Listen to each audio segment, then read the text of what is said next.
জলবায়ুর পরিবর্তন তো আছে, জলবায়ুর প্রভাব অবশ্যই আছে। জলবায়ুটা হলো ৩০ বছরের একটা অ্যাভারেজ। আরও বেশি হলে লং টার্ম পিরিয়ড হলে আরও ভালো। এখন কথা হলো ২০২৩ আমি দেখলাম উষ্ণতম বছর, ২৪ দেখলাম তার থেকে উষ্ণতম বছর।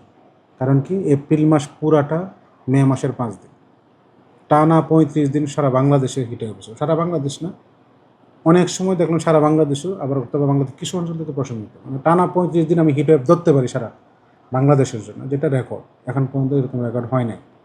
মানে এত দিন এত লং স্পেলে একটা হিটওয়েভ এটা কখনো হয় না।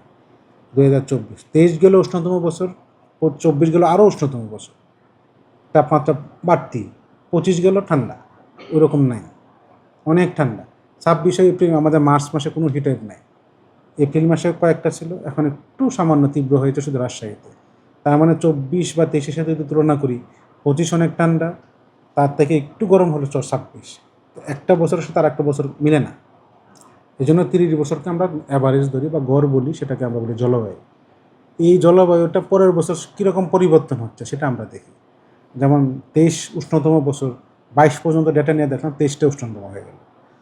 ২৩ পর্যন্ত ডেটা নিয়ে দেখলাম যে ২৪টা উষ্ণতম হয়ে গেল। মানে ৩০ বছরের সাথে আমরা তুলনা করি। ২৫টা দেখলাম যে না, উষ্ণতম না হয়ে ঠান্ডা। ২৬টাও আমরা দেখবো ঠান্ডা। তো ওইরকম লং স্পেলে আমরা হিটওয়েভ ২৩-২৪-এর মধ্যে আমরা পাইনি এই বছর, আশা করি হবে না।